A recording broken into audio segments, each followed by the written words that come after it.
I projectile vomited several times on Saturday night thanks to food poisoning, hence why I didn't make a Yankees video. I'll shout them out really quick here on making their first World Series in 15 years, but also expect a larger video on that series.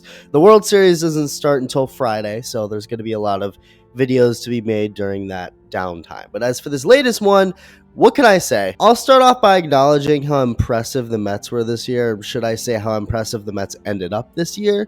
Because they didn't start out well, and through the middle of the year, they didn't look good. But what the 2024 Mets did was a lot of things. One of those things making me look like a total asshole. I made a whole video on why Francisco Lindor was the most overrated player in baseball, only for him to go on to play as one of the best players in baseball the rest of the way. I'll hold my hand right up and admit I had no faith in the Mets during the season. I never fully believed in them to go far until the playoffs.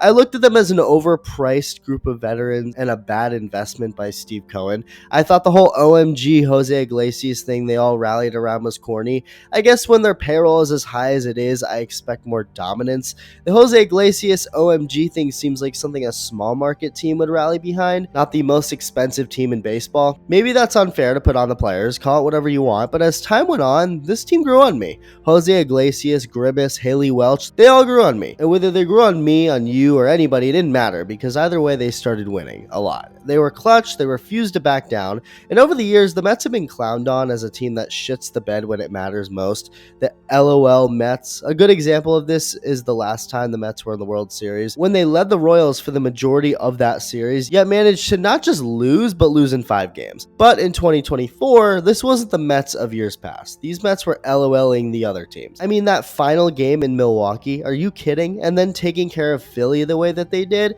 These Mets were not choking. They were reversing their own curse on other teams, and the Mets went out without choking, which is where we get into the Dodgers. I began this video crediting the Mets because they deserve all the credit in the world for what they were able to accomplish. It doesn't feel good right now for Mets fans or their players, obviously, but they weren't expected or quote-unquote supposed to end up going as far as they did. And in the end, they went out the way they were supposed to. The Dodgers are another team I doubted heading into the postseason. I was more confident in the Mets, actually, so it was a reverse. And the regular season, I liked the Dodgers more, but once the postseason arrived, it flip-flopped for me because of one main reason being the Dodger pitching being so battered. But also the fact that the Dodgers were playing the Padres in the first round, a team that took care of them a couple years earlier. Meanwhile, the Mets were riding high. So heading into October, knowing that Tyler Glasnow wouldn't be pitching, Clayton Kershaw wouldn't be pitching, and those are just 2 names, I just felt down on this team. It just didn't feel very realistic to see them go deep into the postseason with such thin pitching.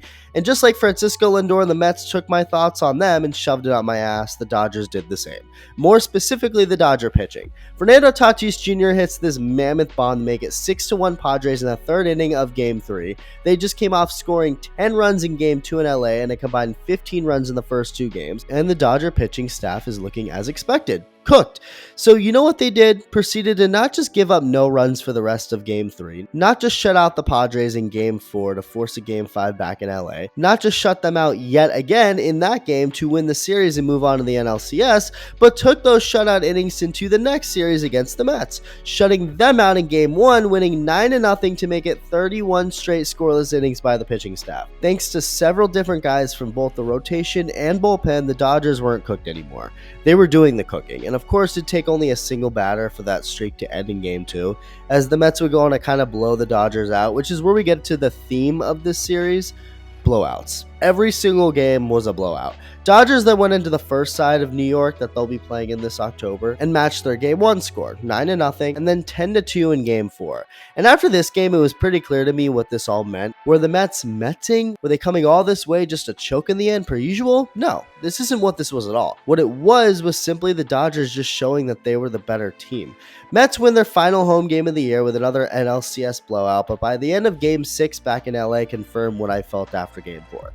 The Mets were never meant to win this series, not because it's the Mets, more so because Mookie Betts frickin' went off and had the series of his life, because Shohei Ohtani went off and had the series of his life, because Max Muncy went off and had the series of his life. And then none of those guys were even the ones to win the series MVP. That was Tommy Edman, who also went off and had the series of his life. And then the Dodger pitching staff that clutched up most in the most team-oriented way imaginable. As the Dodgers bullpen game in Game 6 that a lot of people were like, oh no, that's bad to do, they're gonna get screwed and have to play Game 7 now. No, it worked. It worked wonders, with 7 Dodger bullpen arms combining to win the game. The Dodgers simply, from every standpoint, whooped ass, especially when they needed to most, like in Game 6, handing Shamanaya the worst start he's had in a long time. The Mets got a couple licks of their own in, but the Dodgers just played better for the majority of this series, and considering every one of these games ended in blowouts, with most ending at the Dodgers on top, there's really not much more the Mets could have done. The end of their season is fitting. It was a fun, magical ride that shows a lot of promise for next year and beyond with the franchise, but the Dodgers weren't losing this series. Baseball can be very unpredictable most of the time, but this series was as straightforward as can be. The Dodgers were the better team, and so they won. A flawed team for sure, they're not perfect at all, hence the 2 blowouts they were on the wrong end on, but the better team nonetheless, and because of that, we're not getting a Subway Series. We're now getting the World Series matchup we've been anticipating for more than half a decade. Let me know your thoughts, and thank you for watching.